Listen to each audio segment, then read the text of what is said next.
enfoque que tratamos de darle, ¿sí? Entonces, le ponemos toda la garra para que los contenidos se adapten a las necesidades y a las sugerencias que ustedes mismos van poniendo cuatrimestre a cuatrimestre. Digamos, les repito, digamos, todos hicimos algo académico, así que tenemos vocación de enseñar, no es que estamos, y de investigar.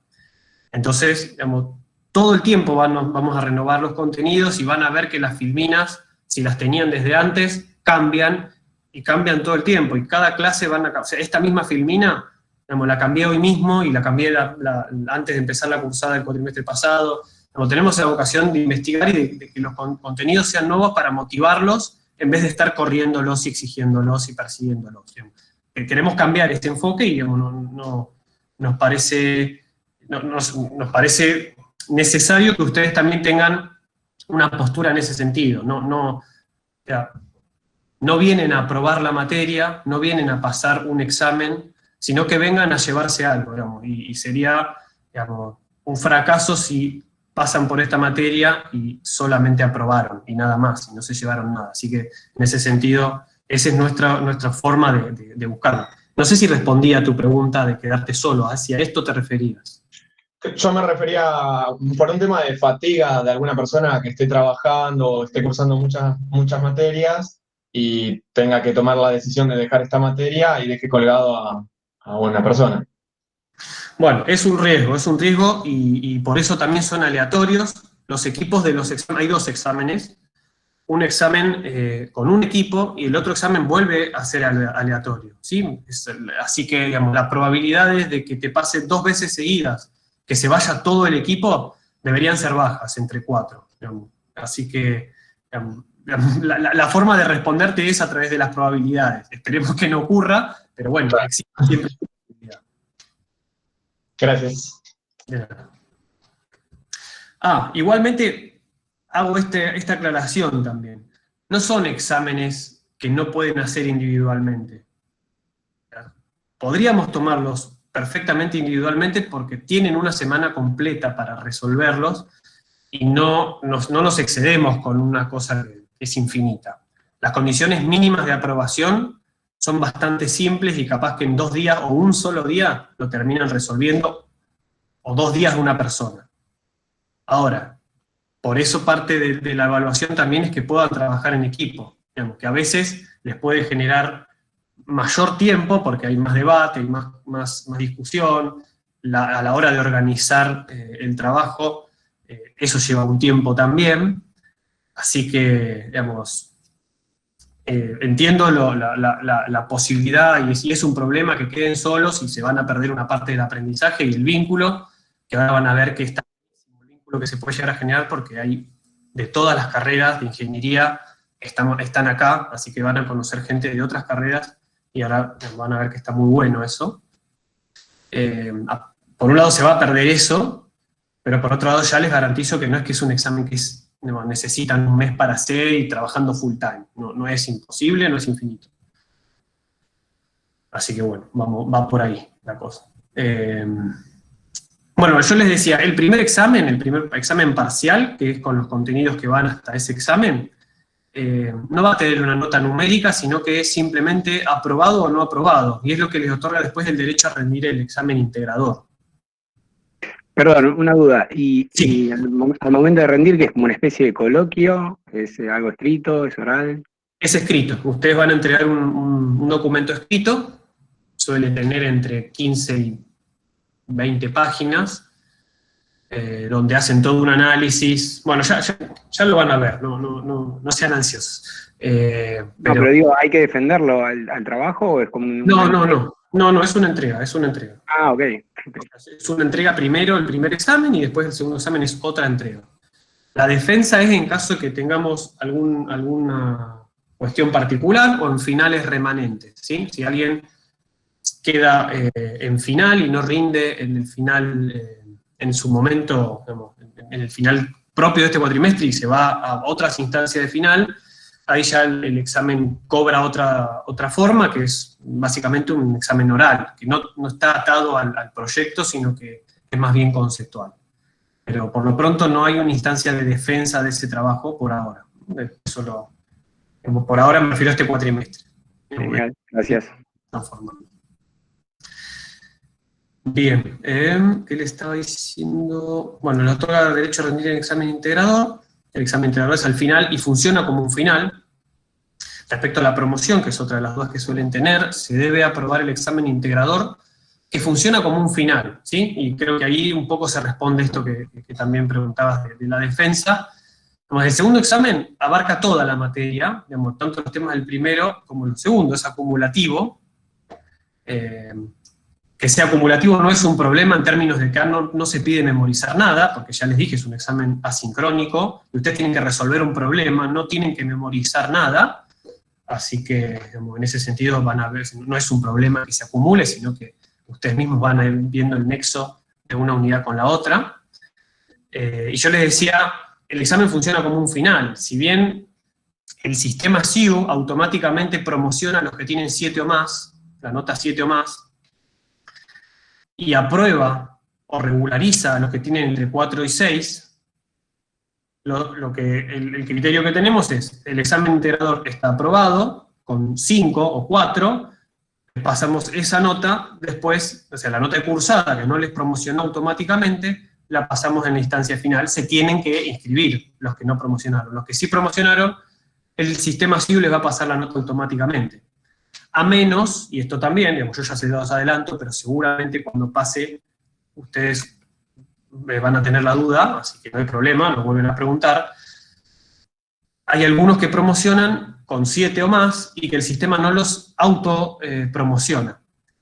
Eso es porque seguramente tienen algún final, entiendo que es cálculo, que es la correlativa anterior, no aprobado. Digamos, lo tienen regularizado y no aprobado, entonces el sistema no les promociona automáticamente hasta que ustedes no aprueban ese final, por lo que en esos casos también se tienen que inscribir y les tenemos que pasar la nota de promoción en la instancia de final. Bueno, no lo dije antes, lo digo ahora porque ya pasó un montón de tiempo. Interrumpan todo lo que haga falta, digamos, yo no estoy viéndolos, así que no veo si hay alguien que está haciendo algún gesto, está poniendo algún comentario en el chat, de hecho, pero ustedes están viendo mi pantalla y no tengo forma de saber qué es lo que está pasando en el chat. Así que cualquier duda, comentario, quien quiera hablar, digamos, pone el micrófono, si quiere la cámara, y habla. Bueno, sigo. Nico, sí. Hay algunas consultas en el chat, yo algo fui respondiendo también. Primero nos preguntaban si nosotros grabamos las clases de los martes. Yo lo que les dije es que habitualmente no, que si la quieren grabar no hay problema, pero que nosotros en general no las grabamos, por lo menos así hicimos el año pasado, no sé si querés cambiarlo este año, pero sí tienen las clases en YouTube, los desarrollos de los temas. Perfecto. Justo el siguiente tenía que ver con eso, así que ahí está respondido. Muy bien. No, bueno, respondo igual, lo respondo, digamos. Nosotros no vamos a tomar presentismo, no, digamos, no tengo del todo claro si es bueno o es malo, digamos, tomar presentismo, en términos de que nosotros les tengamos que estar exigiendo que entren al curso, digamos, entendemos la problemática de poder entrar, de que uno se le superpone, que tiene que compartir la computadora, que justo en un momento no puede, no vamos a estar haciendo esa persecución, y sigo con el mismo criterio para ser coherente con lo que les decía antes. El objetivo es motivar a que hagan las cosas y no obligarlos a que los hagan. Si la clase presencial no va a aportarles nada, ustedes no van a tener motivación para venir a estas clases, perdón, insisto con presencial, a la virtual, no van a tener motivación para venir. La idea es que aporte y por eso es recomendable que vengan. Y bueno, digamos, si quieren algún condimento de esto de motivación y de incentivo, va a ser que no las vamos a grabar, ¿sí? Ese es el único condimento de decir, bueno, más allá del incentivo porque necesitan o les sirve o les interesa lo que vayamos a decir en las clases sincrónicas, no las vamos a grabar, así que si alguien no puede verlas, alguien ya me escribieron diciendo yo tengo un problema, no voy a poder, bueno, digamos, es algo que se van a perder, que les recomiendo que aunque sea tengan a alguien que les pueda contar qué es lo que hacemos en las clases sincrónicas, pero no las vamos a grabar. ¿Sí? La idea es que sea ese el condimento de incentivo, aparte de que está bueno, que queremos que esté bueno, que las clases, digamos, se armen debates, se armen discusiones, se arme intercambio, donde no solamente aprenden de lo que podamos decir nosotros, sino de lo que puedan decir todos los demás. Así que, bueno, en ese sentido, no exigimos, pero motivamos a que estén presentes. Profe, Sí.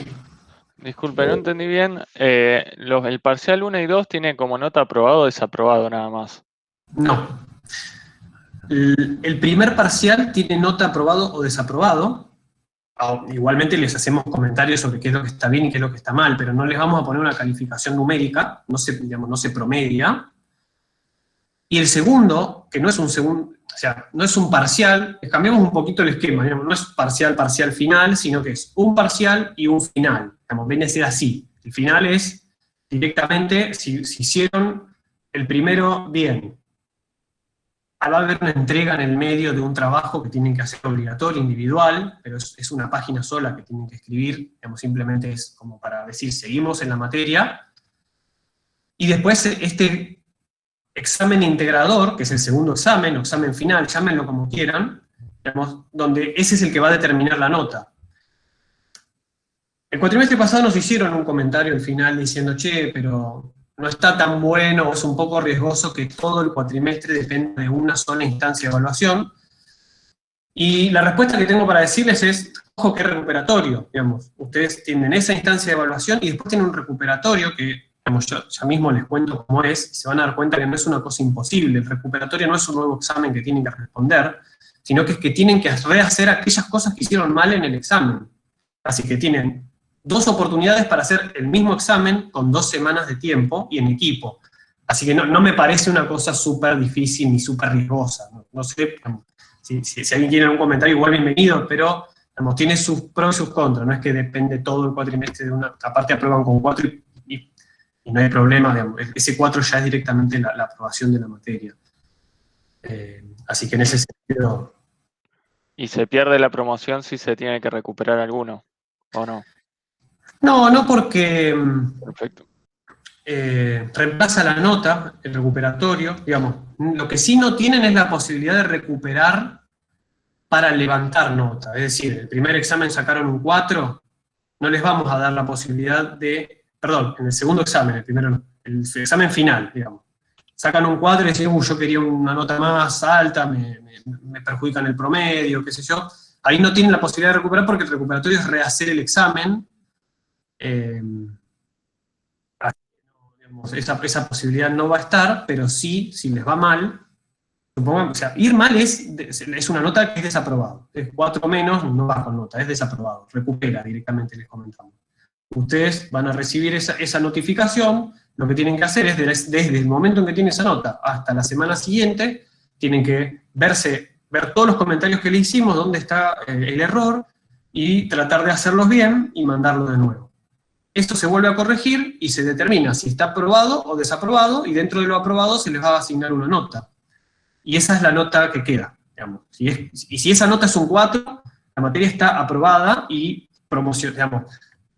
No sé, la palabra de promoción en el sentido que no van a tener que rendir nada más, pero bueno, en el sistema les va a figurar regularizada y después en la instancia de final nosotros le pasamos ese mismo 4. ¿Se entendió esto o fue hay muchas vueltas? Perfecto. Gracias. Buenísimo.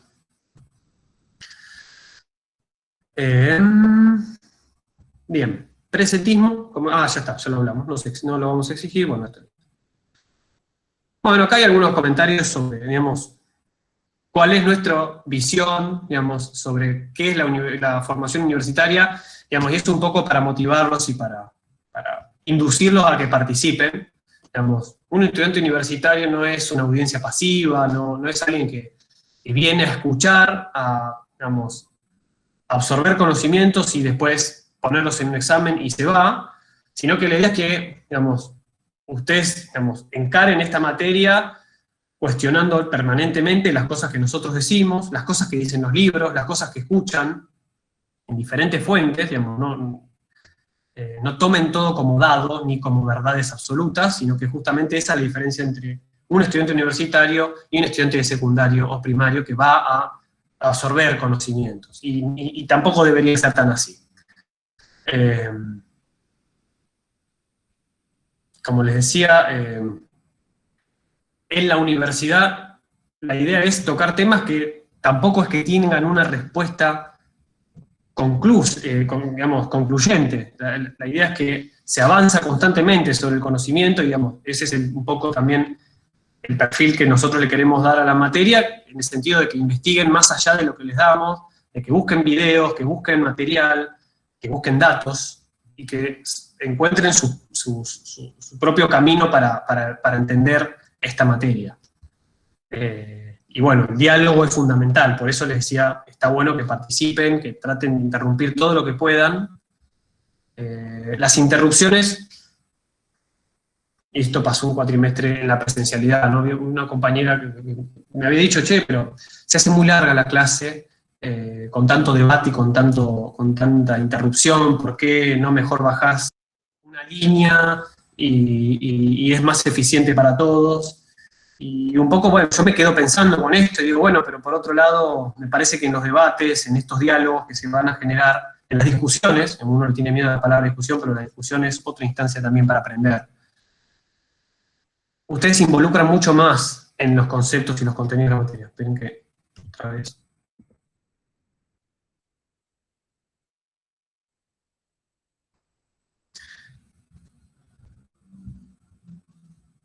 Les decía, se involucran mucho más en el contenido de la materia cuando están discutiendo, porque tienen que fundamentar lo que están diciendo, tienen que entender los fundamentos del otro, y ahí, digamos, se aprende mucho más, se involucran, se sienten parte de ese objeto que están estudiando, y es una forma de aprender mucho más fuerte. Bueno, otra vez, la ciencia no es una mera comprensión de verdades dogmáticas, no hay que cerrarse nunca, no hay una verdad absoluta y digamos, listo, ya está, el concepto este es esto y se acabó, sino que siempre surgen nuevas preguntas y nuevas respuestas, incluso sobre, digamos, preguntas y respuestas que inicialmente ni se habían considerado como posibles, ni siquiera se habían surgido la posibilidad de preguntarles. Les cuento un poco, yo estoy haciendo mi tesis de doctorado, tengo que hacer entrevistas, hago estudio caso, esa es mi metodología de investigación. Entrevisto gente que representa diferentes instituciones, empresas, universidad, académicos, parte de gestión, tengo que entrevistar a diferentes personas, y este método, cuando uno está haciendo investigación, yo me hacía ciertas preguntas y ciertas hipótesis, que después, a la medida que voy avanzando con esas preguntas y con esas entrevistas, me surgen nuevas preguntas que ni siquiera había considerado. ¿Sí? Uno va, que no aparecían en la literatura que yo leí para comprender el fenómeno, y que no estaban en mis motivaciones o mis intereses iniciales, y después, digamos, fueron surgiendo nuevas preguntas, y ahí es donde se va construyendo el conocimiento, ¿no? Se va profundizando y avanzando sobre la frontera de ese conocimiento, y digamos, eso es lo interesante. Bueno, y esto también, un poco lo que les decía antes, preeminencia del razonamiento sobre la memoria.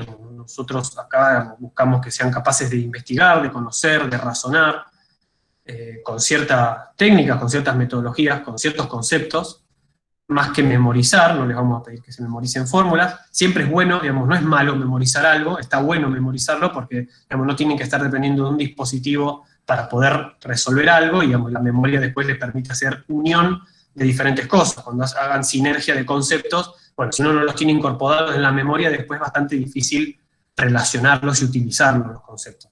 Pero la forma que vamos a utilizar para evaluar no va a ser utilizar la memoria, sino más bien el razonamiento y su capacidad de investigar. Así que bueno, eso es un poco esto. Que otra vez, ¿dejé colgado a alguien? No.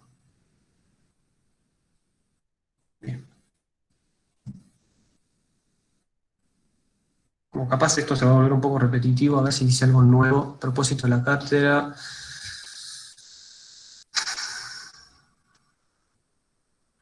Bueno, esto está bueno porque tiene que ver un poco también con algunas de las respuestas que mandaron sobre qué es lo que esperan ver en la materia, o qué es lo que les gustaría, qué contenido o temas les gustaría tocar en la materia. Nuestro objetivo es ofrecer contenidos económicos, digamos, en términos generales, para la formación, y ahí sí, ustedes se están formando como ingenieros e ingenieras con conciencia sobre su potencial rol transformador de la sociedad. Así no son solamente ingenieros para sí mismos, sino que son ingenieros en términos de que se están formando en una universidad pública y tienen un rol en la sociedad y tienen un efecto sobre el medio ambiente, lo que ustedes hagan, lo que ustedes decidan, o en lo que ustedes participen, ¿no? Y es importante tener eso en mente, particularmente el efecto en términos económicos sobre la sociedad, sobre el ambiente, sobre la competitividad industrial de la empresa en la que estén trabajando, y a su vez es el rol de esa empresa en la estructura económica del territorio, ¿no? Del municipio, de la provincia o del país, o del globo, ¿no? Del mundo. Así que un poco les vamos a dar contenidos para que tengan esa formación. Otra de las cosas importantes que se tienen que llevar acá es un lenguaje para poder hablar con otros, digamos, economistas, con contadores, con administradores, con la gente, digamos, que esta gente va a estar continuamente, se la van a cruzar en los diferentes ámbitos de trabajo, y tienen que conocer este lenguaje, no solamente para laboralmente, sino, digamos, como ciudadanos tienen que entender cuando alguien les habla de alguna política económica, y ustedes después tienen que decidir a quién votar y no saben la diferencia entre lo que está proponiendo uno y lo que está proponiendo el otro, cómo eso va a impactar en el entorno en el que ustedes están y cómo les va a impactar directamente a ustedes. Es importante que ustedes manejen ese lenguaje, que puedan entender cuando habla un economista. Que puedan comprender informes, que puedan leer noticias, que, digamos, obviamente van a ir incorporando conceptos, y esos conceptos van a formar parte de su vocabulario, y ahí van a, digamos, lo que está diciendo es esto, van a poder hacer esa traducción. Nos interesa promoverles el interés sobre aspectos económicos que condicionan también su propio accionar. Así como yo les decía, ustedes van a condicionar la sociedad con su actividad, el ambiente, la competitividad industrial, bla, bla, bla. Ese ambiente, particularmente ciertos fenómenos económicos, condicionan su accionar como profesionales, como estudiantes y, bueno, también como emprendedores en el caso de que tengan un proyecto y lo puedan materializar en algún momento. Así que no solamente a la hora de cuando tengan que tomar sus decisiones consideren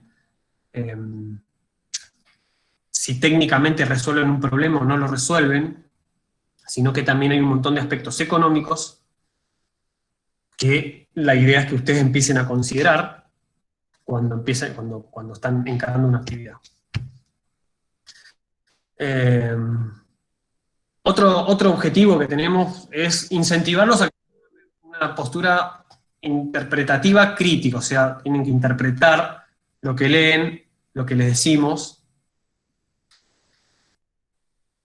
Y como les decía, no hay verdad, no que lo tomen como verdad absoluta, sino que lo que escuchan, lo que leen, se lo pregunten y repregunten, y, digamos, y esto es así, ¿por qué? Y van a encontrarse también en situaciones donde no todo es beneficioso para todos, sino que quiénes son los ganadores y quiénes son los perdedores en esto que estás diciendo, en esto que estoy estudiando, en esta determinada política, en determinada decisión de la empresa. Como que se pregunten siempre qué es lo que hay detrás de lo que se dice, y si es verdad o si no es verdad también, uno se puede hacer esa pregunta, ¿no? Ya puede pasar que se encuentren con cosas que son falsas también. Incluso las fuentes de información, ¿no? Cuando uno lee alguna noticia o cuando alguno toma algún dato de algún organismo que pasa datos, bueno, ¿y este dato qué significa? ¿De dónde sale? Queremos incentivar esa postura, no alguien que vino a aprender una técnica y la va a ir a aplicar en su puesto de trabajo. No es ese el objetivo de esta materia, así que, digamos, si vinieron a eso, les recomiendo que cambien su postura porque, digamos, el objetivo es ese.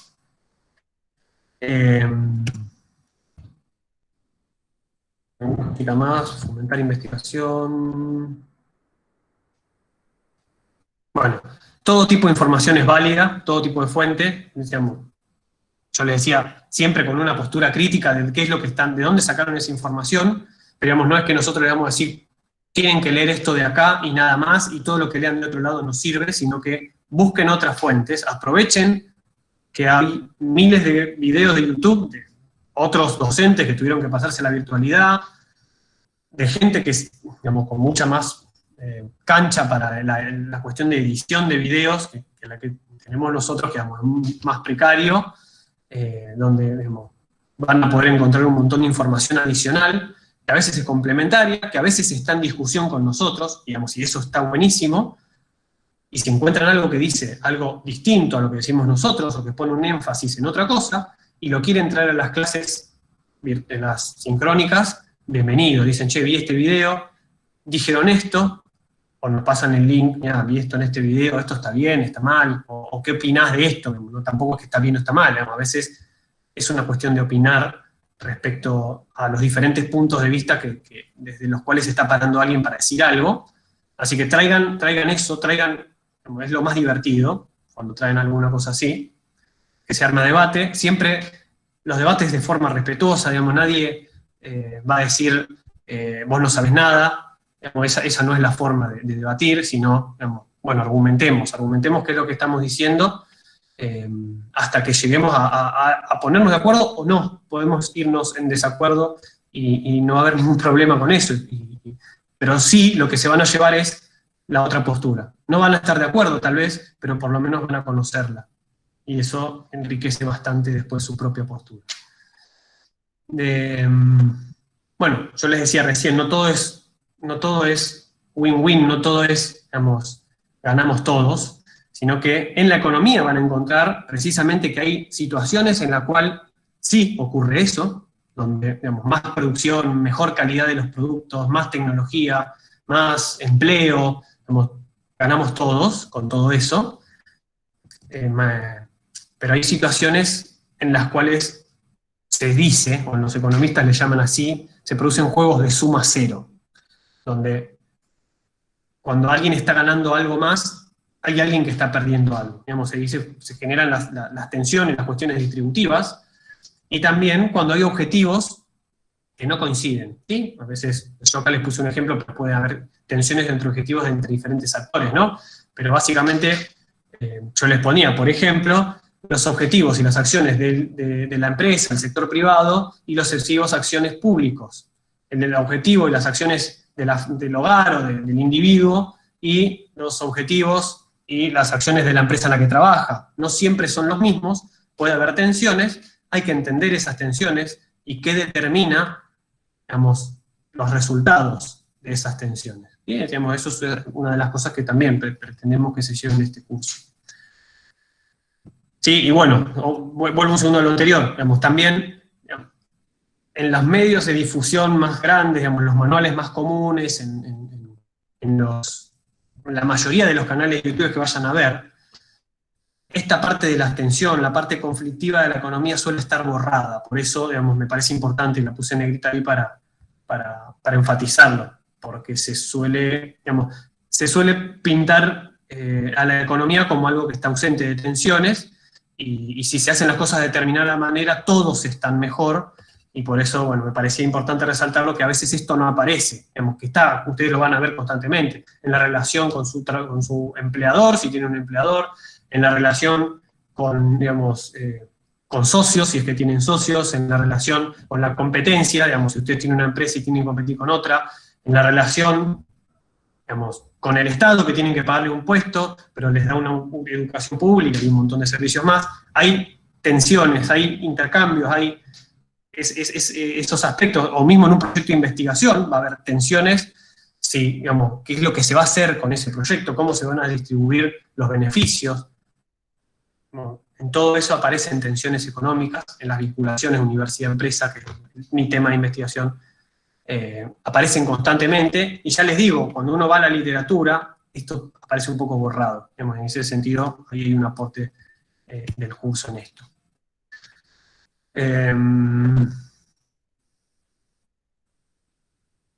Bueno, les vamos a brindar las fuentes de información que sugerimos, pero ustedes pueden buscar, y las técnicas necesarias para simular proyectos de inversión, que digamos, ustedes tienen un proyecto final en su carrera, y ese proyecto final les van a pedir en algún momento la viabilidad económica, la viabilidad, más allá de la viabilidad técnica, de su proyecto.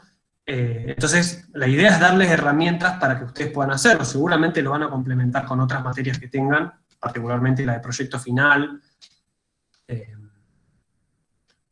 o si hay alguno que tenga evaluación de proyecto de inversión como materia en sí misma, seguramente van a profundizar más. Acá, recuerden que esta materia se llama economía, para algunos, para otros microeconomía, pero no es solamente proyecto de inversión. Nosotros hicimos una transformación del curso. Los 4 somos economistas y la verdad que no es la formación principal de un economista evaluar un proyecto de inversión, sino que ahí fue más bien a pedido y adaptamos el curso para que ustedes se lleven una herramienta más y le dedicamos 4 clases a esta herramienta y después el examen va a integrarlo. El curso está armado para que el proyecto de inversión sea el eje de la materia y ustedes a ese proyecto le vamos a ir metiendo teoría, le vamos a ir poniendo conceptos, vamos a decir, bueno, para este proyecto de inversión los precios aparecen, bueno, ¿qué determinan los precios? ¿Qué determina cómo se mueven los precios? Aparece la inflación, le va a afectar a un proyecto de inversión la inflación, el tipo de cambio, los va a afectar. Bueno, ¿qué es? ¿Qué lo produce? ¿Por qué? Digamos, la parte conceptual nutriendo siempre a ese proyecto de inversión. Yo tengo que vender un producto en el mercado, y ese mercado, bueno, tengo competencia, no tengo competencia, ¿puedo vender por encima del precio de mis competidores o no? ¿Puedo vender por encima de mis costos de producción y tener una ganancia? Más o menos. ¿De qué depende eso? Son algunas de las preguntas que nos vamos a hacer. Y todas otra vez nutren a ese proyecto de inversión que van a desarrollar conceptualmente. Lo hace más rico. Bueno, ¿en qué coyuntura y en qué estructura económica está su proyecto? También, ¿no? Digamos, ¿se consiguen los productos que yo necesito, las materias primas, los insumos para desarrollar mi proyecto? ¿Los tengo que importar? Bueno, todas esas son características que van a influir. Digamos, ¿está el personal calificado para realizar la actividad o no está? Digamos, son todos impedimentos para realizar después un proyecto, que exista o no exista eso. Bien. Bueno, y finalmente ofrecer una propuesta de evaluación que más allá de su objetivo de acreditación de saberes, como decía yo antes, que favorezca el aprendizaje de una forma honesta, ¿sí? Digamos, nosotros no vamos a estar mirando si lo hicieron los 3, los 4 el examen o no. Ahí va a depender de ustedes los que se lleven de esta materia, que en definitiva, digamos, si vienen a la materia y no se llevan nada, después es algo menos que van a tener para seguir formándose, digamos, no van a poder dialogar en términos económicos, no van a poder entender determinadas cosas de la realidad que los rodea. Y bueno, les va a ser más difícil. En definitiva, si lo hacen de forma no honesta, los va a terminar perjudicando a ustedes. Y también lo que hace es que perjudica a la universidad porque se forma alguien que va a terminar aprobando porque sus compañeros lo hicieron, pero después no lo sabe hacer y eso les termina desprestigiando en el momento de que tienen que aplicar las cosas, termina desprestigiando. Justo esta materia no es de sus materias troncales, así que digamos, no sé si va a ocurrir todo el tiempo esto, digamos, capaz que es más grave que alguna cosa más específica de sus carreras no la hayan pasado de manera deshonesta, pero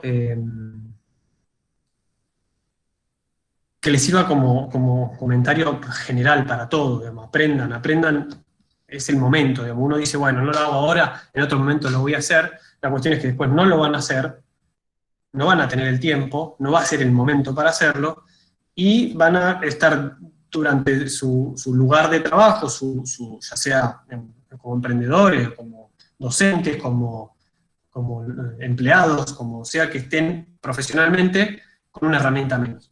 Si lo piensan como una herramienta, como una forma de defender sus propios intereses, me parece que es interesante.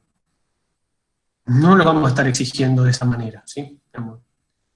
La idea es que puedan trabajar de manera honesta y que trabajen de manera cooperativa, que se distribuyan el trabajo, que aprendan entre ustedes, en vez de estar haciéndolos competir, que no pueden mirar o hablar con otros, que no pueden preguntar nada.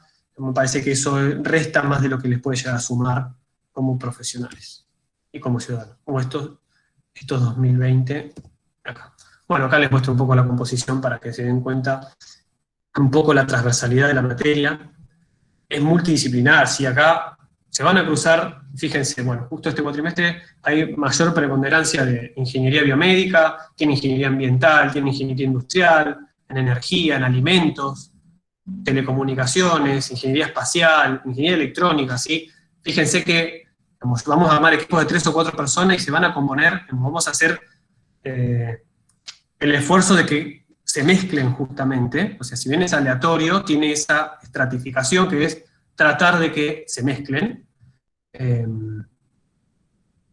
No sé si tienen otras instancias para que pase esto, y menos de la manera virtual. Seguramente en la manera presencial se cruzaban incluso con gente de otras escuelas. Eso es otra de las cosas lindas que tiene nuestro campus, ¿no? Que ustedes están en el Mensa comiendo y de repente escuchan a uno tocando el bandoneón, ven a otro haciendo alguna acrobacia en el patio, ven a alguno hablando antropología y ahí ven a otro está trabajando en algún experimento, y eso está buenísimo. ¿Por qué está buenísimo? La interdisciplinaridad, esta vinculación, la variedad de disciplinas que están acá. En términos económicos, hay una rama de la literatura que habla de la economía de la innovación, y justamente estudia cómo se dan los aprendizajes entre diferentes actores, que están entre diferentes empresas, entre trabajadores y empleadores. Se dan aprendizajes y se generan conocimientos que después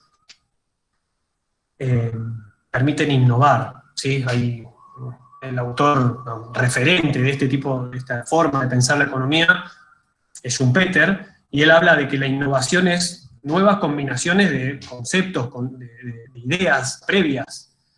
Sí, cuanta más multidisciplinaridad haya en la vinculación, van a dar mayor el abanico de posibilidades de innovar, de crear algo nuevo combinando saberes de diferentes disciplinas. Así que aprovechen esta circunstancia, aprovechen conocer gente de otras carreras, no solo por eso, por la posibilidad de generar conocimientos nuevos, sino que también los trabajos son multidisciplinares, van a tener que hablar con otras personas después, cuando estén en el ámbito laboral de verdad, porque hay división del trabajo, hay especialidad, ¿sí? Entonces, ustedes dicen, no, quiero encarar un proyecto de energía renovable, y bueno, pero van a necesitar alguna ayuda de un electrónico, seguramente, para armar el dispositivo, y van a necesitar alguna ayuda de un ambiental, seguramente, para que les considere el impacto ambiental, y si esa solución energética al final es peor o mejor para el ambiente. Y bueno, así, se me ocurrió este ejemplo, podría vincularla entre todas las carreras. Creo que la experiencia de los cuatrimestres previos fue muy buena, nosotros les decimos que armen un proyecto en el segundo examen, y armaron cosas que estaban buenas porque combinaban las diferentes disciplinas, desde lo industrial, pensaba más en un análisis de mercado, pensaba más en el análisis financiero, hasta alimentos que desarrollaban justo un producto que era un alimento nuevo, un alimento tecnológico con menor impacto ambiental, con toda la cadena de producción, ¿no? Entonces, creo que está muy bueno. Creo que alguien abrió el micrófono, no sé si querían decir algo.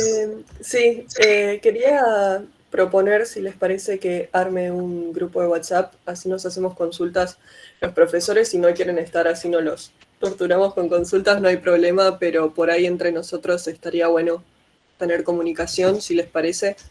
Armo Buenísimo. uno y mando. Creo que alguien mandó, ¿no? No sé si alguien mandó ya. Hay uno, mandaron el link al chat. Buenísimo, no lo vi. Si alguien lo puede mandar de nuevo, así que Claro, sí, yo por ahí entré más tarde y no me aparece. Ahí reenvío Gracias. el mensaje de Aldana. Gracias, chicos. No, de nada.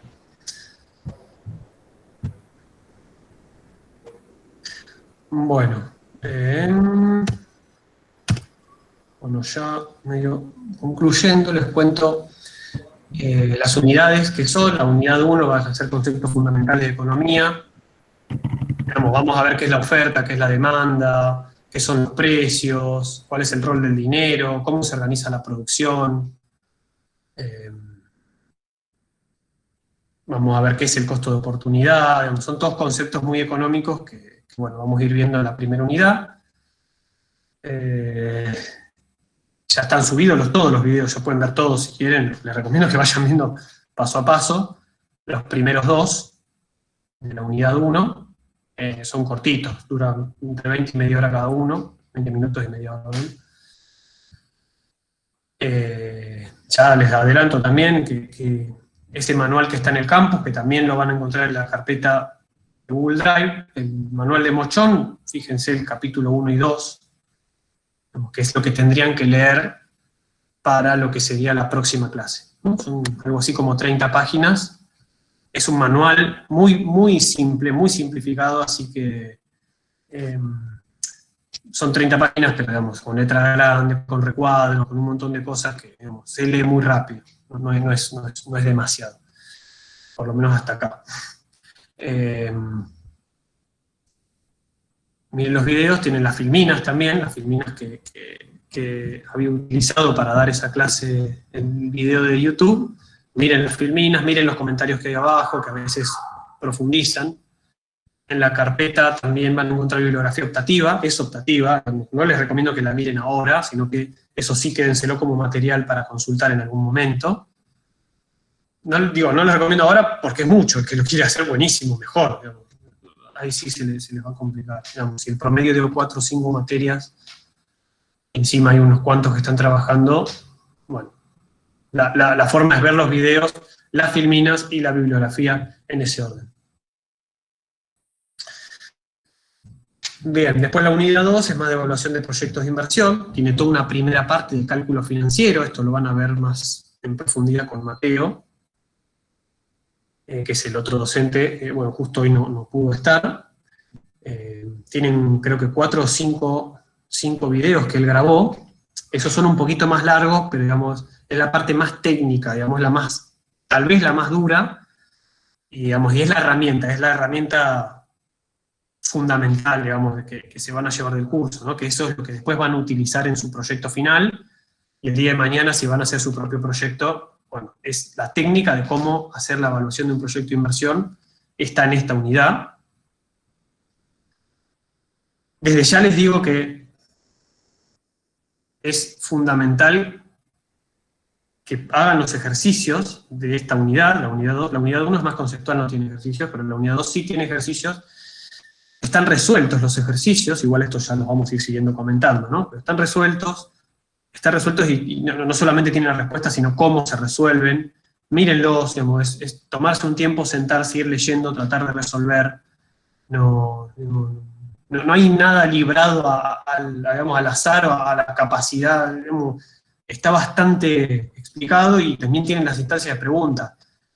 Pero por favor, denle mucha bola a esto, digamos, no se puede aprobar el examen si hay errores en los cálculos estos, ¿sí? Por eso, tienen una semana para hacerlo, el examen va a consistir en armar un proyecto, no hay problema que se equivoquen en buscar un precio, en buscar una unidad, o que me pongan un proyecto que no tiene sentido, o que no les dé, digamos, que sea probable o no, que sea realizable o no, ¿no? Que sea solvente o no. Pero sí está mal que utilicen mal los contenidos, digamos, la técnica para evaluar ese proyecto. Vamos a ver lo que es el valor tiempo del dinero, digamos, vamos a tener que incluir la tasa de interés en los análisis, y si se hace un análisis con las herramientas que uno ya tiene algunas ideas de cómo armar un presupuesto, uno ya parte de eso, de la vida, ya sabe hacerlo, pero probablemente la parte de financiera, la parte de cálculo, considerando el valor tiempo del dinero, no lo tienen, y que resuelvan un proyecto sin considerar eso es un problema grave. Digamos, la parte donde más exigente nos vamos a poner va a ser en esto, así que por favor, denle mucha bola a los ejercicios. Bien, la unidad 3 es microeconomía, ahora les diremos alguna cuestión sobre micro y macro. Microeconomía va a trabajar cuestiones de producción, cuestiones de cambio tecnológico, sí, las decisiones de una empresa sobre cuántas unidades vender y producir, va a tener en cuenta las estructuras de mercado, lo que yo les decía, hay competencia en el mercado, digamos, yo vendo algo que todos venden, o vendo algo que soy el único que vende, no es lo mismo, respecto a las posibilidades de poner un precio por encima de los costos o no, respecto a las posibilidades de dejar mi actividad e irme hacia otra, todo eso va a estar influyendo, está dentro de lo que sería unidad microeconomía. Dentro de la unidad de microeconomía también vamos a incluir algo que pidieron específicamente el cuatrimestre pasado, y en este cuatrimestre también hubo pedidos. Imagino que es algo que viene de la parte de ingeniería ambiental, que tiene que ver con la economía circular. Va a estar dentro de esta unidad también. Ya les digo, para mí, el cuatrimestre pasado fue un concepto nuevo, yo no lo conocía, no me formé en ninguna de mis instancias de formación, digamos que no fueron pocas. Me hablaron ni de economía circular, capaz que escuché alguna vez la palabra economía verde, o alguien habló alguna vez de economía ambiental. Me parece que es interesante incorporar esa dimensión, en los términos que les decía, que su accionar va a tener impactos económicos sobre el ambiente. Perdón, impactos sobre el ambiente. Así que tiene que ser necesariamente tiene que ser una dimensión a tener en cuenta en sus proyectos y en sus decisiones. Esa clase de economía circular, como van a ver después en el cronograma, como ya les decía, no somos especialistas en esto, es una cosa nueva. La herramienta que vamos a utilizar, y digamos que funcionó muy bien el cuatrimestre pasado, la metodología, no la herramienta, es que la clase la van a tener que preparar ustedes. Nosotros les vamos a dar una tarea con 2 preguntas, ya se las puedo adelantar: ¿qué es la economía circular y qué empresa conoce que aplique en su funcionamiento algún principio de la economía circular? Eso ustedes van a investigarlo, buscan la fuente que quieran, desde una entrevista con alguien que esté laburando esos temas, como, no sé, si tienen que caer en Wikipedia, en lo que sea, YouTube, video. La idea es que puedan escribir una carilla sobre eso, y después la clase siguiente nos cuenten y debatamos entre todos qué es la economía circular. Por supuesto que nosotros ya tenemos alguna idea y vamos a ir guiando ese debate, pero la idea, creo que fue muy enriquecedor cómo cada uno fue trayendo cosas distintas y fue sumando algún concepto distinto, y otra vez les digo, involucrándose van a aprender más. Así que creo que esa clase, como ya se las anticipo, está en la unidad 3, va a estar muy buena. Macroeconomía, bueno, dentro de macroeconomía, ahora vamos a ver qué es la diferencia entre micro y macro, ¿no? Ya enseguida arrancamos con eso. Pero básicamente los contenidos que van a encontrar en la parte macro va a tener que ver primero con entender el flujo circular de la economía, digamos, donde lo que hace uno impacta sobre otros y lo que hacen los otros impacta sobre uno. Digamos, todo lo que yo compro, si bien es una salida de ingresos y me entra a mí un bien, también le está entrando ingresos a otro, y bueno, tiene que producir para proveerme de ese bien. Entonces ahí, digamos, van a entender la circularidad que se genera entre los intercambios en la economía. Vamos a ver modelos para explicar el equilibrio macroeconómico entre la oferta y la demanda. Vamos a ver un poco el accionar del Estado a través de 2 tipos básicos de política, que son políticas de gasto, donde el Estado gasta, compra cosas, invierte, y donde el Estado pone impuestos, en las políticas más básicas. Después vamos a ver un poco una economía abierta, donde, digamos, aparece el sector externo, que serían las exportaciones y las importaciones. Por ahora, digamos, se limitaría a eso. Después, cuando vean los que cursen macroeconomía, que es la otra materia, digámosle, para algunos es optativa, para otros industriales es obligatoria, para otros ni siquiera está en la currícula, pero bueno, que le interesa, ¿no? Bienvenido al curso, ¿no? Nosotros nos manejamos medio con carpetas de Drive, así que siempre están abiertas de esas cosas. Y lo que le decía de economía abierta significa incluir importaciones y exportaciones. Queda para más adelante otro tipo de flujos, tipo flujos de dinero, divisas y demás en la otra materia. Vamos a hablar también en macroeconomía sobre la estructura productiva del país. Van a aprender a clasificar productos en el nomenclador común del Mercosur, que es un nomenclador que les permite, no es para servicios, pero sí, digamos, para productos. Van a encontrar un clasificador con mucho detalle, mucho grado de detalle, que ese nomenclador se utiliza después cuando uno quiere exportar o importar algo, tiene que clasificar eso que exporta, y les va a servir, digamos, con Lorenzo van a ver cómo buscar información de comercio exterior sobre determinados productos. ¿A quién le exportamos eso? ¿A quién le importamos eso? ¿Quiénes son los principales países que exportan determinada cosa? ¿Quiénes son los principales países que lo importan? Digamos, esto nos sirve también para conocer el mercado, ¿no? Si yo digo, bueno, son tales, solamente me importa un país y muy poco, capaz que el mercado es más chico, bueno, demás, ese tipo de información, le damos la fuente, Lorenzo les explica cómo buscar, hay un video armado de cómo buscar esa información, así que creo que ahí también se llevan otra herramienta muy, muy importante para después, para su actividad profesional. ¿Y qué más? Estructura productiva. Bueno, otra cuestión de que se ve en macro, van a saber clasificar y van a también, vamos a ver una cuestión teórica de qué implicancia tiene determinada estructura productiva para un país, ¿no? Que ahí estamos hablando de otra cosa más, es macro y micro, ¿no? Lo sectorial suele asociarse a lo micro, pero lo vamos a ver desde una perspectiva agregada, así que está entre medio.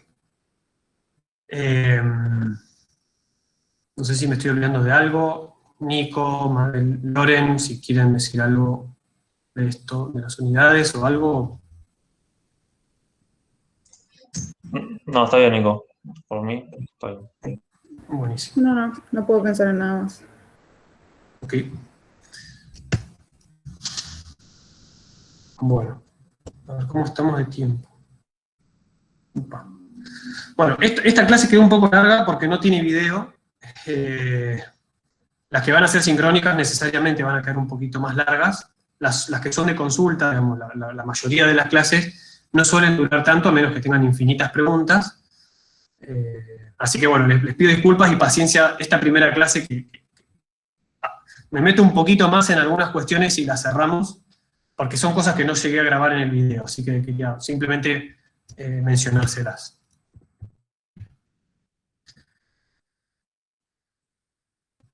En primer lugar, responder a esta pregunta, ¿no? ¿Por qué la economía se considera una ciencia? ¿Por qué hablan de ciencias económicas? Digamos, hay mucho debate sobre esto. Digamos. Algunos de ustedes capaz que llegaron al curso de decir ciencia, ¿cómo ciencia? ¿Cómo decir ciencia si ustedes no hacen experimentos? No sé, digamos. En general está muy debatido eso. Es una ciencia porque busca explicar fenómenos. No es una técnica en ese sentido, nada más, no es solamente una herramienta para resolver algo, sino que buscamos explicar fenómenos desde la economía, se producen conocimientos, se aborda un objeto de estudio, digámosle, y se profundiza el conocimiento sobre ese objeto de estudio, se propone, se buscan relaciones de causalidad entre los elementos que componen a esa economía. Uno va a tener diferentes elementos que forman parte de un sistema y están relacionados. Bueno, nosotros buscamos causalidades. ¿Sí? No es solamente contabilizar cosas y administrar cosas, sino que en la economía tenemos determinaciones. Esto determina a tal cosa y no al revés. O hay una mutua determinación entre dos elementos de la economía. Las decisiones de uno impactan en el otro y las decisiones del otro impactan en uno. Intenta predecir, no solamente entender, sino también predecir comportamientos, otra característica de la ciencia. Yo quiero predecir cómo va a actuar determinada empresa, cómo va a actuar el determinado comportamiento agregado de la población, cómo va a reaccionar una empresa ante determinada política económica o ante determinada decisión de su competidor. Para uno poder predecir necesita tener modelizaciones, necesita poder relacionar variables, ¿sí? Entonces, también es parte de una ciencia, no es solamente, como le decía, registrar, contabilizar, administrar.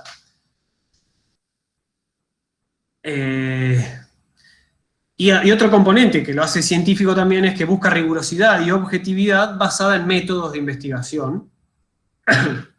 Si hay un método científico para encaminar todo lo que les decía anteriormente, y acá le hago un comentario un poco crítico también, como economistas críticos que somos, esos métodos son subjetivamente seleccionados, ¿sí? Digamos, y ahí se pierde un poco la objetividad, pero ese problema es común a todas las ciencias y no es un problema solo de la ciencia económica ni las ciencias sociales, sino que o sea, habrán estudiado a Thomas Kuhn en algún momento y habrán hablado de paradigmas y formas de investigar y ahí se van a dar cuenta que la ciencia va evolucionando a partir de consensos en determinados ámbitos. Así que, digamos, en ese sentido aportamos nuestra parte crítica también, y decir, bueno, hay también, ¿no?, una frase de Mercedes Alessandro, que es una economista argentina, ahora dedicada a cuestiones de género, y antes se dedicaba a la epistemología, digamos, al estudio del método científico de la economía, y de Hegel, ¿no?, filósofo, ahora, ya lo habrán escuchado también. La epistemología parte de entender que hay un método, un instrumento, que separado del sujeto a conocer y del sujeto que conoce, puede haber algún saber real, ¿sí? El método es lo que determina si es real o no. Es un comentario, es sarcástico, es crítico, ¿sí? Es lo que se está diciendo acá. Bueno, estamos partiendo de este supuesto, ¿no?, que el método me va a hacer lo que me acerca a la realidad. ¿Método? ¿A qué me refiero con método? Uno puede inferir a partir de la observación empírica, puede desarrollar un modelo teórico y deducir relaciones, puede combinar ambas cosas, puede hacer estudios de caso, puede, bueno, modelizar, abstracción. Hay diferentes metodologías para abordar la ciencia económica. Incluso ahora se están utilizando experimentos. El último, no sé, pero el anteúltimo premio Nobel de Economía es uno que se dedica justamente a hacer experimentos económicos. No sé, mi postura no está muy a favor de ese tipo de cosas, pero es un método también y, digamos, me parece que es interesante conocerlo.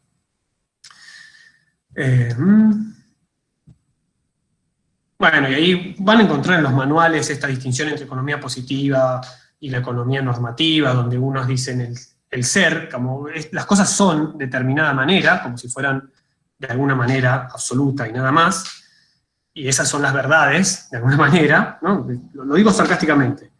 Y hay otra economía que es más normativa, donde se habla del deber ser, lo que debería ser.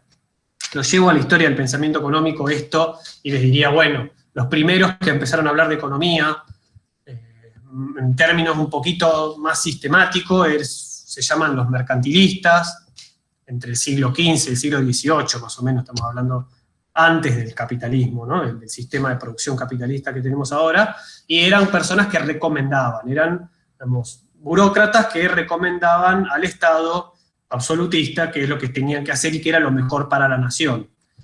Y bueno, eso es una economía normativa, el que dice qué es lo que hay que hacer para hacer tal cosa, lo que debería hacer. Y una economía más positiva es aquella que se pretende más pura, más natural, ¿no? Estos son relaciones de causalidad puras, lo cual, bueno, yo insisto en decirles que no es así, no existe tal cosa.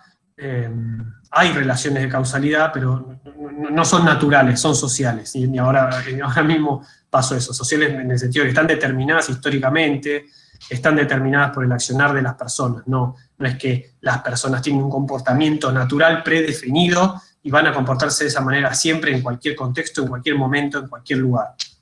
Entonces, en ese sentido, por eso soy un poco crítico de eso, de lo positivo, de la economía positiva. Bueno, le decía recién, esto es una ciencia, ahora le digo, agrego un concepto más y digo que es social, no es solamente una ciencia, sino que es una ciencia social. ¿Por qué es una ciencia social, ¿no? ¿Qué es lo que la hace social a esta ciencia? Bueno, por un lado tiene que ver con el objeto de estudio, ¿sí? La ciencia económica, o la ciencia social en general, describe e interpreta el comportamiento de seres humanos y las organizaciones que crean los seres humanos, ¿sí? La familia, la empresa, las ciudades, los países, los estados. Y el comportamiento de estas organizaciones o de los individuos no responde a leyes naturales, sino que están, como les decía recién, históricamente determinadas. En ese sentido, digamos, no hay constantes universales como si van a encontrar, no sé, en física, imagino. Yo no sé demasiado sobre el tema, pero entiendo que la gravedad o la relación entre, digamos, de fuerzas de atracción entre cuerpos o la velocidad de la luz son constantes universales, digamos, ¿no? Y son independientes del contexto. En economía no hay algo así, digamos, hay cosas que la mayor parte de lo que ocurre en la economía está determinado históricamente, como les decía, en un momento específico y en un lugar particular. No hay constantes universales. El objeto de estudio de esta economía, a su vez, se transforma por razones naturales, por el propio accionar del hombre, en la medida que el hombre, no sé, extrae todo el petróleo que existe en el planeta Tierra. Bueno, cambiaron las condiciones sobre las cuales está jugando en esa situación. Así que, digamos, no solamente las transforma la naturaleza, digamos, sino que las transforma el accionar del hombre también.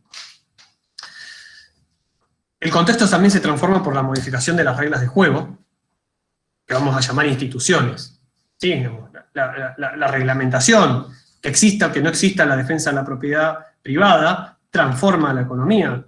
Que el que se encarga de explotar económicamente a la persona que trabaja, lo haga ejerciendo la violencia, digamos, la fuerza, por ejemplo en la esclavitud, o lo haga a través de incentivos económicos, cambia totalmente de qué estamos hablando en la economía.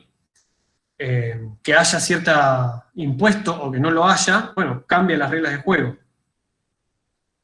También habrán escuchado la independencia del Banco Central, digamos, hay un montón de instituciones que hacen al contexto en el cual se está tomando decisiones y que hacen a los resultados de las interacciones y las actividades que se van realizando. Si hay defensa de la competencia, si no hay defensa de la competencia. Bueno. Y este último punto es que el propio abordaje del investigador de la ciencia social transforma el objeto, en la medida que después recomienda esas instituciones, construye instituciones a partir de la investigación, de su propia actividad científica, construye instituciones que después transforman el objeto de estudio, o el contexto del objeto de estudio. Y, digamos, un comentario aparte, existe el propio investigador está atravesado por juicios de valor, por determinaciones particulares.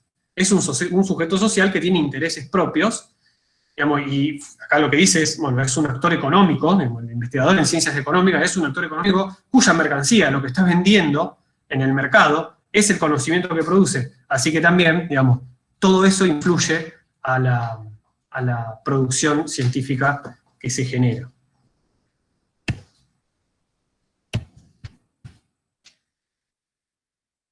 Interrúmpanme, por favor, no, si alguien, estoy hablando muy suelto.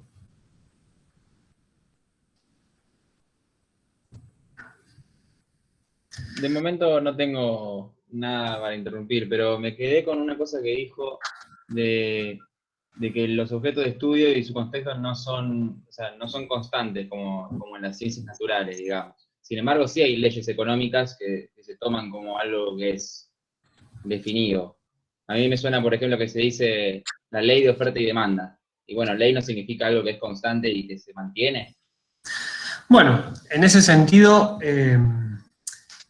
a eso me refería con el contexto histórico en el cual está ocurriendo esa ley. Esa ley ocurre en un sistema particular en el que se organiza la producción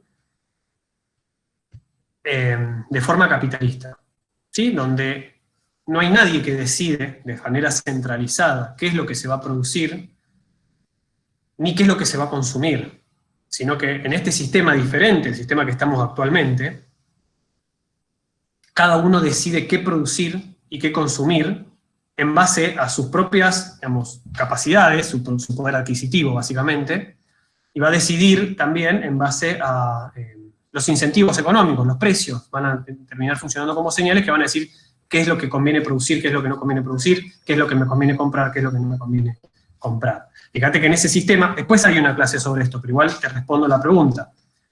En ese sistema, cada productor individual no sabe si en el mercado va a poder colocar su producción, porque no es que hay alguien que le dice de antemano, che, tenemos que construir una pirámide, ¿no? Tenemos que fabricar tantos alimentos para alimentar a la población. No es que hay alguien que lo está decidiendo de manera centralizada, sabiendo todo lo que se necesita y diciéndole a los productores qué es lo que tienen que producir, sino que es descentralizado. Esa descentralización genera incertidumbre, da la posibilidad de que se produzcan cosas que después no van a encontrar un comprador. ¿Sí? Esa es una particularidad del sistema de organización de la producción actual, que no es históricamente así, no fue siempre así. Esto ya les digo, recién a fines del siglo XVII, siglo XVIII empieza a ser así, pero no era de esa manera, no fue siempre, y no necesariamente va a serlo así.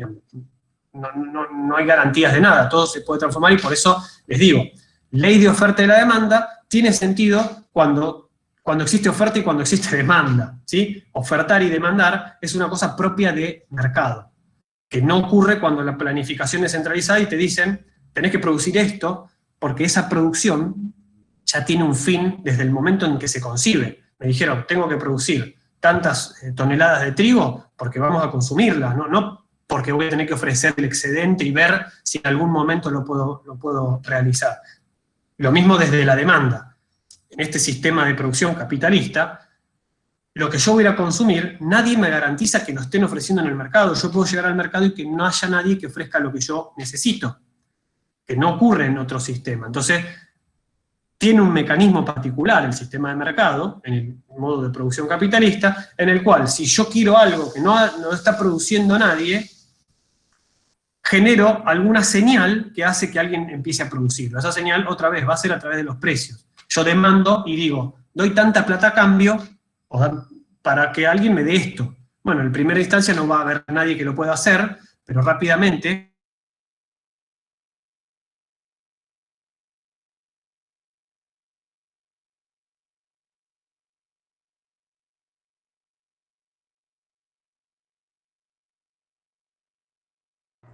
Se cortó, ¿no? Le cayó. no hay oferta y demanda. Sí, Nico, se cortó, no se escuchó lo que dijiste el último minuto, los últimos 30 segundos.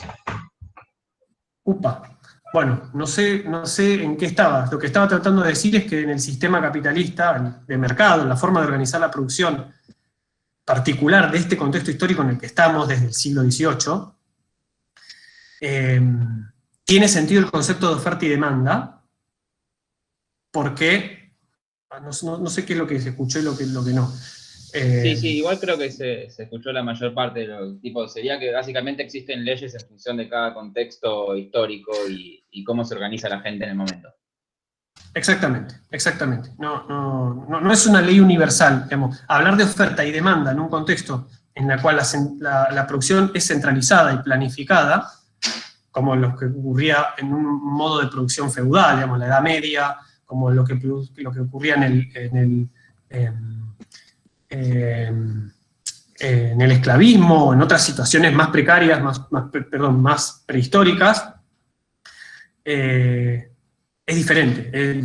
Las leyes eran distintas de cómo se organizaba la economía. Nosotros lo que estamos viendo acá, esa ley, es una ley de lo que se llama la economía política. La economía política arranca, ya les decía, siglo XVIII, con el fin del feudalismo y el inicio del sistema de producción capitalista. Sí, quedó clarísimo, gracias. Perdón, no puedo poner la cámara, la próxima la prendo. No pasa nada, no hay problema. Una pregunta con respecto hace un rato comentó sobre la economía circular y yo hablo del total desconocimiento porque es la primera vez que tengo un acercamiento a esta materia.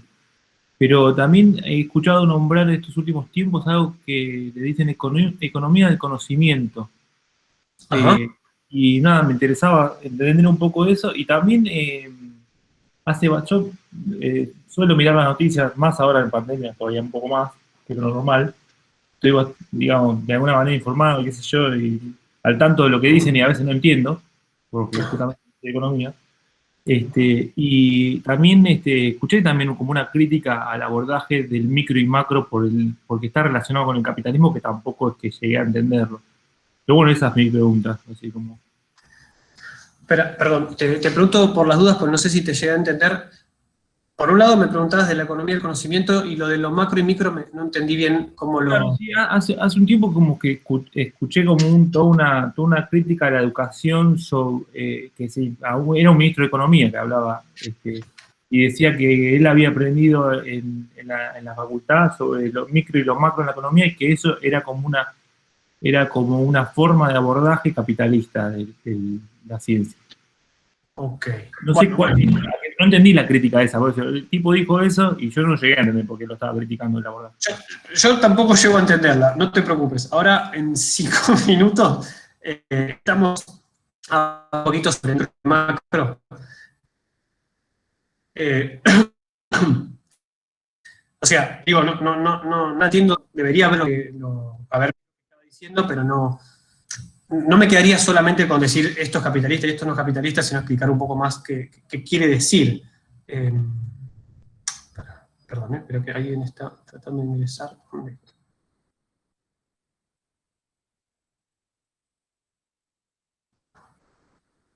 ¿Qué es lo que está tratando de decir la micro y qué es lo macro? Que uno se queda con Para mí, cosas en la cabeza que cuando uno las vuelve a escuchar le resuenan y por ahí tendría que buscar desde dónde fue que escuché eso y por ahí después lo claro. Bueno, tranqui, no hay problema, digamos, bienvenido esto, ¿no? Eso es lo que está buenísimo, que vengan con, che, escuché esto, este dijo esto, ¿qué onda? ¿Qué significa? No entendí muy bien lo que quiso decir, qué postura tiene sobre esto, me parece que eso enriquece mucho y le va a dar mucho más contenido que no está en el programa, pero bueno, digamos, es el valor agregado que, como les digo, no vengan acá a probar una materia, vengan a aprender algo, aprovechen que digamos, conocemos de diferentes cosas, dadas nuestras diferentes especialidades, y nos interesa la investigación, así que digamos, traigan lo que sea. A veces daremos respuestas que lo satisfacen, a veces no, haremos lo posible para que sea lo más completo, ¿no? Respecto a la economía del conocimiento, que mencionabas,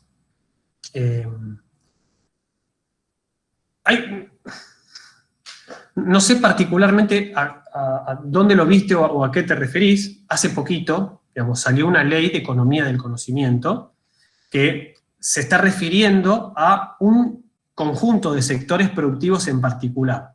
Digamos, así como uno les podría decir, no sé, el agro, les podría decir el software, les podría decir, bueno, la economía del conocimiento es una fragmentación, una clasificación de determinados sectores productivos que son intensivos en el uso de conocimientos o pretenden ser intensivos en el uso de conocimientos. Intensivo en el uso de conocimientos sería que la mayor parte del valor que contienen esos bienes y servicios, porque también son servicios, son conocimientos tecnológicos, son conocimientos que en general están portados en el trabajo y no tanto en una herramienta de trabajo, ¿sí? En el capital, ¿no? Sino que son más bien intensivos en un trabajo calificado, en un trabajo formado, con determinado conocimiento en especial. Cuando la ley habla de economía del conocimiento, se está refiriendo a eso. Ahora, uno podría pensar como una subdisciplina de la economía del conocimiento, y ahí es entender otras cosas que tienen que ver con el conocimiento, ¿no? Entender cómo funciona la producción de conocimientos, como si el conocimiento fuera una mercancía más, un producto más. ¿Cómo es el proceso de producción de conocimientos? ¿Cuáles son los actores involucrados?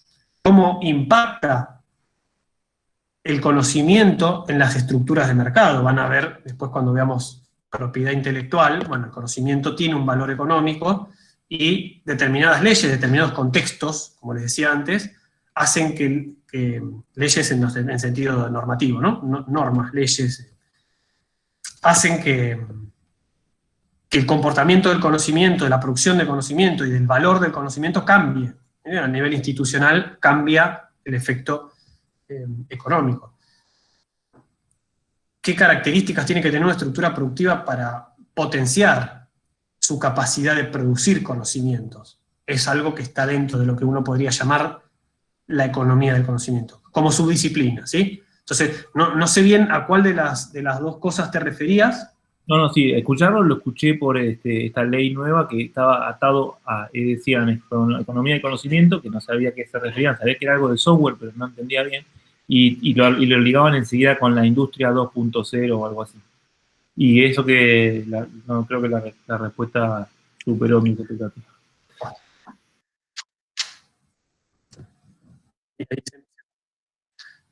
Se me empezó a cortar, pero bueno, entiendo que lo que me dijiste es de la ley, ¿no? Que duda o tu inquietud provenía de la ley. Que sí, digamos, está relacionado con software, porque la ley de conocimiento es una continuación de la ley de software, la ley de promoción del sector de software. Digamos, así como hubo una ley, creo que desde el 2004, promueve al sector haciendo beneficios fiscales, a la producción de software en particular, se otorgan beneficios fiscales, digamos, en términos de impuestos a las ganancias, en términos de contribuciones patronales. Esos beneficios tuvieron primero 10 años de vigencia, después se agregaron 5 más, y a fines del 2019 esa ley terminó su vigencia, y a principios del 2020 se sanciona una nueva ley que incluye más sectores. O sea, esa ley se quiso sancionar antes, se frenó, hubo un montón de idas y vueltas. Justo este tema conozco bastante porque lo investigué, digamos. Yo les dije que me especializo, o hice mi tesis de maestría sobre software, así que conozco bastante el sector, hice alguna nota en Anfibia, que si después la quieren leer, Anfibia es la revista, es una revista de la universidad, una revista de la Universidad de San Martín, en particular del instituto, ahora es escuela de IDAES, digamos que es donde está instalada la maestría que cursamos, y en esa revista hicimos un artículo justamente hablando de la Ley de Economía del Conocimiento, dando una postura que es crítica, digamos, es crítica de la ley, digamos, dando una postura diferente a la que tal vez se puede encontrar en los debates parlamentarios que hubo sobre esta ley y los comentarios críticos que suelen aparecer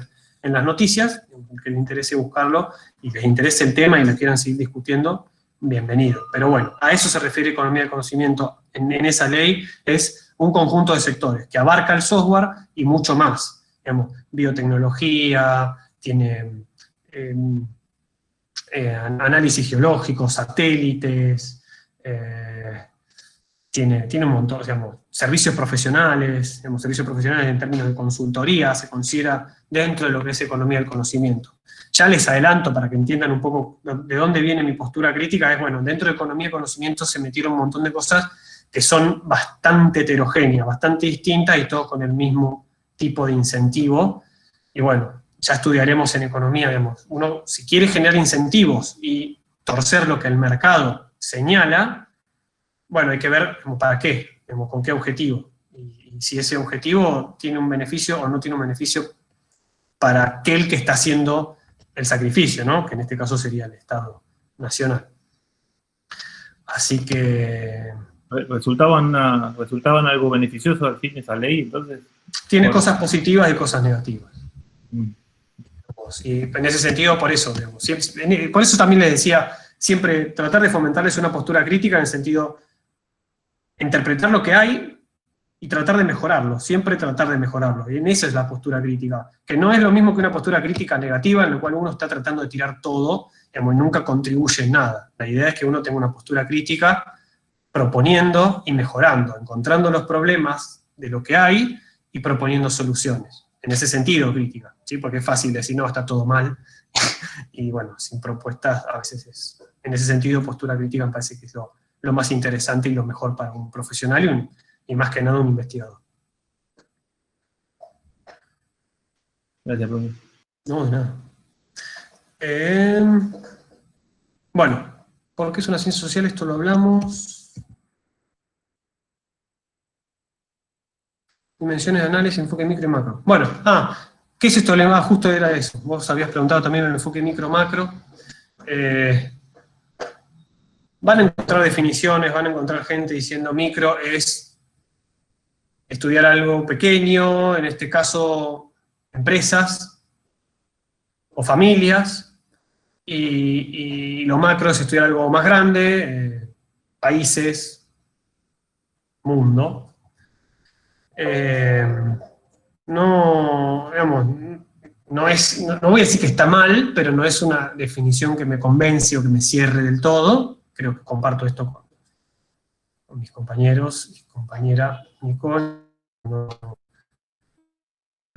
es por eso que hay un micro y macro, sino más bien que son diferentes formas de abordar un objeto de estudio que capaz es común. Digamos. Nosotros queremos entender la producción, queremos entender la gestión o la administración de los recursos, queremos entender la distribución del valor que se produce. Y ese objeto es común para la micro y para la macro. Ahora, ¿desde dónde lo abordamos? ¿Desde dónde partimos para analizar qué variables consideramos que son constantes? Las tomamos como datos. Recuerden que es súper complejo el análisis de este fenómeno. El fenómeno económico es muy complejo en el sentido de que hay muchas interacciones entre cosas y mutuas determinaciones. Es un sistema con muchos elementos y muchas variables, ¿no? Entonces, para analizarlo uno hace abstracciones, modelizaciones. ¿Qué quiere decir? Recortes de esa realidad, y en esos recortes de la realidad uno deja constantes algunas variables, y otras son las que trata de explicar, y por lo tanto siguen siendo variables. Cuando uno deja constante, dice, bueno, hagamos de cuenta que no hay exportaciones ni importaciones, que digamos, la economía es cerrada, por ahora, para simplificar y para entender lo que pasa adentro. Después metemos lo de afuera. Eso es una simplificación. Lo hago más fácil para poder entender primero lo de adentro y después lo de afuera. Eso no quiere decir que sea definitivo lo que pasa adentro, porque después lo de afuera impacta lo de adentro, y bueno, se termina siendo más complejo, y bueno, son diferentes formas de ir abordándolo, digamos, ninguno de los métodos es definitivo y último. Uno puede abordar la economía desde el individuo. Sí, muchos, por ejemplo, decían, ¿qué es lo que quieren aprender de la materia? Y muchos hablan de las finanzas, quieren aprender de criptomonedas, quieren aprender de inversiones, quieren aprender de bolsa. Las finanzas en términos personales, digamos, quieren saber qué hacer con su plata. Esa es una forma de pensar a la economía, que digamos, es solo una partecita súper, súper chica, y tiene como sujeto, digamos, a aquel que está actuando y al cual de alguna manera se quiere beneficiar a partir de conocer la economía, es un individuo.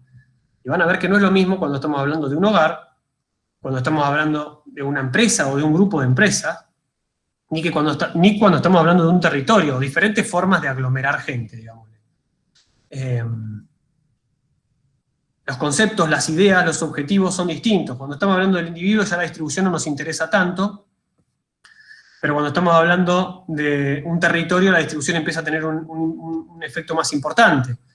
Las decisiones, no hay decisiones individuales más allá que la del individuo propio, y ahí lo que tiene que tener en cuenta es lo que decidan los demás. Y cuando uno estudia la economía desde el individuo, lo que deciden los demás termina siendo la constante, como les decía yo, al principio, ¿no? Eso es una constante, y yo veo esa constante, que es la que me va a impactar, cómo decido, cómo interactúo, y modelizo la decisión particular, la decisión individual. No es lo mismo cuando estoy hablando de una empresa donde me importa lo que hacen otras empresas, tal vez yo tengo influencia sobre las otras empresas, o sea, mis propias decisiones influyen a las decisiones de las demás, podría pasar. Las competencias, con qué actores competís no es lo mismo.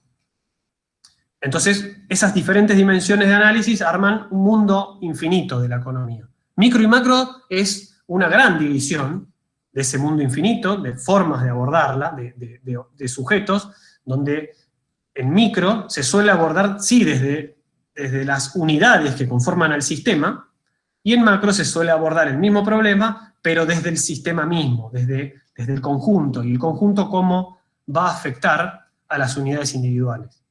¿Sí? Y ahí ese comentario que están pintado en verde abajo es esto, ¿no? Cómo afecta unas decisiones individuales en el resultado agregado, y también nos importa conocer cómo afecta el resultado agregado en las decisiones y resultados individuales, ¿sí? Lo que pasa macroeconómicamente, o sea, ustedes cuando van a decir, bueno, la inflación me está afectando, los impuestos me están afectando, las posibilidades de importar o no me están afectando, no, eso está, digamos, lo macro va a determinar lo micro. La actividad económica va bien o va mal, ¿sí?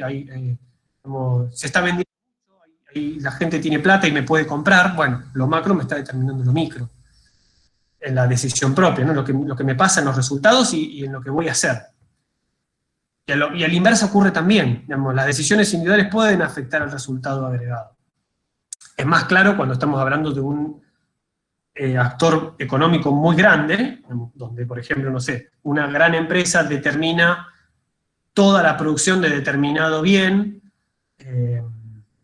o tiene, su poder de compra es tan grande que termina influyendo sobre los precios de lo que consume. ¿Sí? Por ejemplo, ahí les decía, si hay empresas muy grandes de software que están demandando muchos programadores, bueno, esas empresas están teniendo una influencia fuerte sobre el precio de los programadores, que sería su salario, ¿sí? Que cuando son más chiquitas, cada una de por sí no tiene una influencia individual.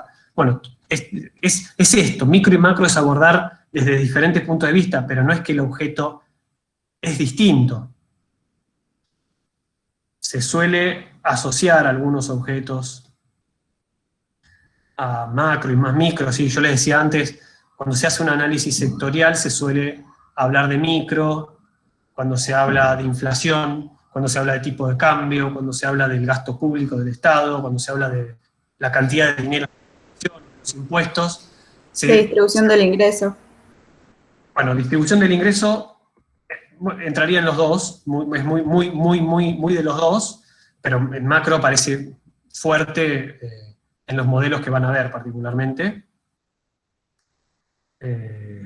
¿Qué más, Nico? No sé, me estoy olvidando. Loren, ayúdenme. No sé si me olvido de algo. No, estás bien. Crecimiento, PBI, demanda. Crecimiento, claro. Pero fíjense, Empleo. todo eso tiene que ver con la producción, todo eso tiene que ver con la distribución y la gestión de lo que hay. Digamos, entonces, ese objeto es el mismo, pero lo encaramos desde diferentes lugares y desde diferentes sujetos. ¿No? Esas dos cosas que decir. Unas cosas de diferentes lugares, de diferentes, desde lo chico, de lo grande, pero también desde diferentes sujetos que, como a mencionar antes, los sujetos, no, como les quería mencionar, como les mencioné antes, en ocasiones tienen objetivos comunes, en objetivos no tienen objetivos comunes. ¿Sí? La decisión individual puede beneficiar al individuo y perjudicar al contexto en el cual está metido ese individuo, y al revés. No pueden beneficiar, ¿no? Y perjudicar al individuo. No sé si me estoy olvidando de algo de acá. Bueno, no sé, a la persona que intervino, perdón que no pude ver ni quién era, pero alguien había dicho sobre micro y macro, que también preguntaste de lo de economía del conocimiento. No sé si iba por ahí eso que habías escuchado de la micro y la macro. No sé, yo no sé si me estaría poniendo en una postura de crítico al que dice que micro es esto y macro es esto. Esta es la propuesta que nosotros estamos proponiendo para abordar, ¿no? Sí. Después lo voy a buscar y se lo paso, porque era un discurso que era largo, entonces seguramente si me puedo buscar lo encuentro. Pero sí, no, era simplemente por eso, que decía que a veces uno le dicen algo y enseguida relaciona con otra cosa y se me disparó para ese lado y quería saber si por ahí estaba al tanto y tenía una opinión, nada más. Buenísimo, dale, y cuando quieras pásamelo por mail, o al mismo grupo, o si querés pasarlo al foro para que todos lo puedan ver. Buenísimo. Otra cosa que les quería decir, ahora me acordé, acá abajo en el comentario, van a ver que yo puse dos definiciones, una de Mochón, que es el manual que tienen, sobre qué es micro y macro, y después hay otra de otro manual, que está interesante porque hace una analogía con la biología. Esta última definición que hace la analogía con la biología dice, bueno, uno puede estudiar el comportamiento biológico de un ser humano, por ejemplo, desde la composición química, digamos, una biología molecular. Puede estudiar ese mismo objeto desde una biología más celular, donde uno tiene esas células que están compuestas por esos químicos que vieron en la molécula, pero bueno, tienen comportamientos y acciones diferentes a lo que uno puede ver a nivel molecular, y uno lo puede hacer un poco más macro, en este sentido, o sea, siguiendo la analogía, y estudiar al cuerpo humano desde, digamos, la biología evolutiva, por ejemplo, ¿no?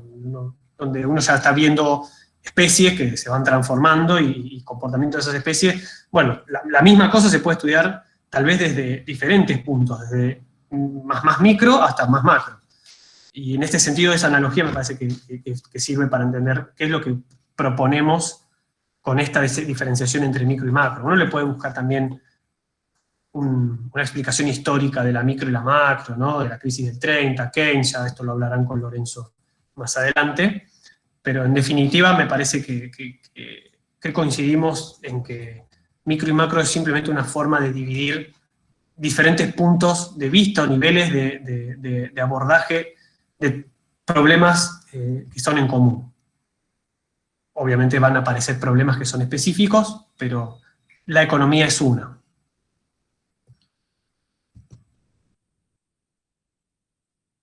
Bueno, me parece, si quieren, bueno, les dejo estas preguntas para ustedes, así como hacíamos de lo micro a lo macro, les dejo estas dos preguntas para que las piensen, digamos, si quieren en la próxima clase hablar o comentarme algo sobre esto, no hay ninguna tarea, nada, bueno, que lo piensen, que hagan esa reflexión ustedes mismos, que es un poco cuál es el rol de la economía para ustedes como estudiantes de ingeniería o como futuros ingenieros, ingenieras, el rol en el sentido de para qué les sirve la economía, cómo les impacta la economía, ahí volviendo, ¿no? No solamente cómo la utilizarían como herramienta, sino cómo el contexto económico les puede afectar a ustedes como ingenieros, o futuros ingenieros e ingenieras.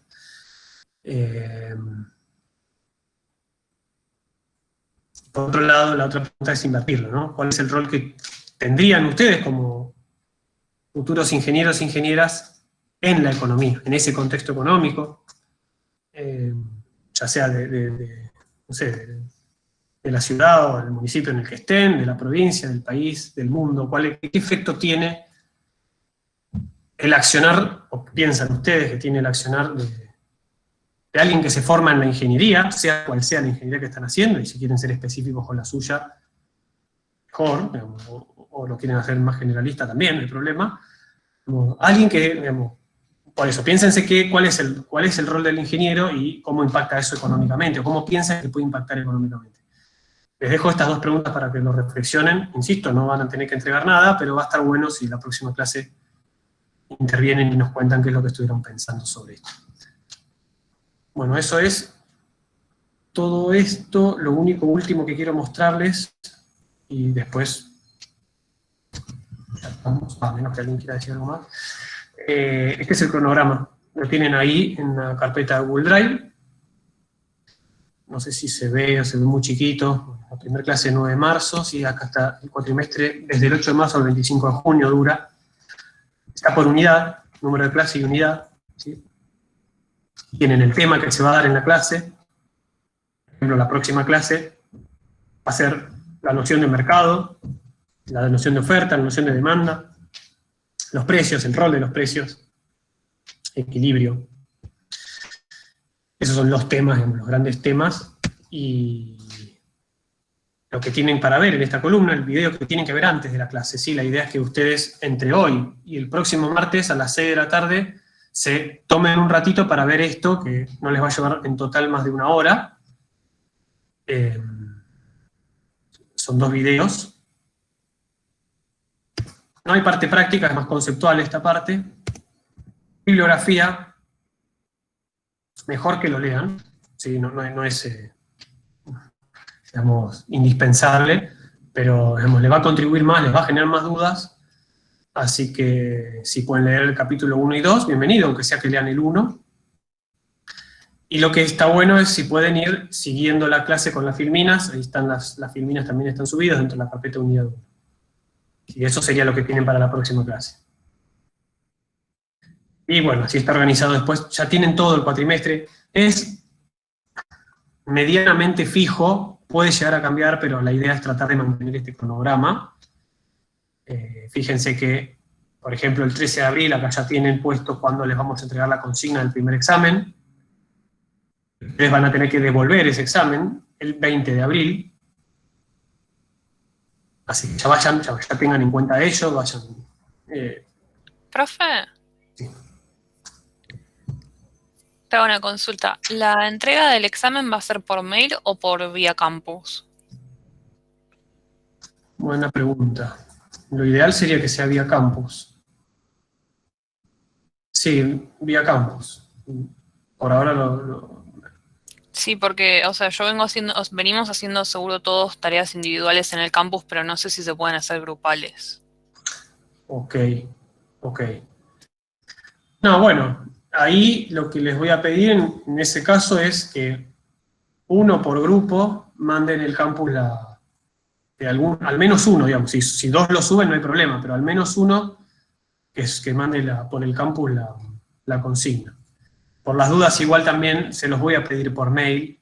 Aquel que no, si justo en el grupo no hay nadie que tiene acceso al campus, se los pido también por mail. Pero el lugar oficial, digámosle, va a ser el campus.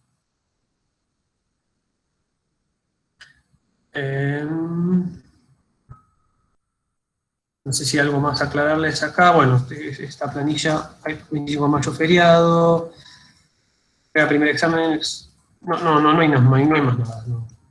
Bueno, acá están los recuperatorios, pues miren, vamos a tratar de que esto sea lo más cercano posible, porque veo que nos queda poco tiempo después para corregir. Acá está esta clase, la del 11 de mayo, de la economía circular y las externalidades. Ahí es donde les vamos a mandar 2 preguntas para que ustedes respondan. Y la clase, recuerden, esta clase la damos entre todos y todas. Así que por favor les pido que sí o sí, ahí sí, hagan la tarea. Digamos, lo otro, al final y al cabo les perjudica individualmente. Acá perjudicaría globalmente, es más problemático. Bueno, eso es el cronograma, mírenlo después, túmenlo, fíjense. Recuerden que tienen una semana para hacer el examen, así que no debería haber problemas con trabajo y superposición con materias. Bueno, no sé, si alguien quiere decir algo, comentar algo, ya yo dejo de compartir. Como esto.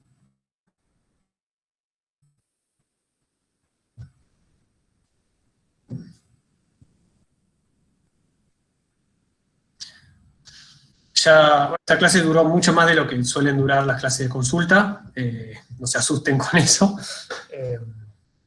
Pero bueno, me parecía que son unas cuantas cosas que hacen al entendimiento entre nosotros para después, para que entiendan para dónde vamos y cuáles son nuestros criterios, y que no es que los vamos a estar persiguiendo, sino, por favor, ayúdennos a motivarlos, o sea, automotívense también, traten de interesarse en estas cuestiones que a nosotros nos apasionan y a ustedes a veces les cayó como, bueno, tengo que hacer esta materia, traten de disfrutarla y aprender, va a ser beneficio para todos. Bueno, me pongo en mute, no hablo más, hablen ustedes. Si no tienen nada para decir, ya son libres. No somos nosotros los que estamos grabando la clase, hay alguien que la puso a grabar porque tenía un compañero que no había podido asistir. Quizás se pueden pasar por el grupo de WhatsApp, el lugar donde sea que lo hayan guardado.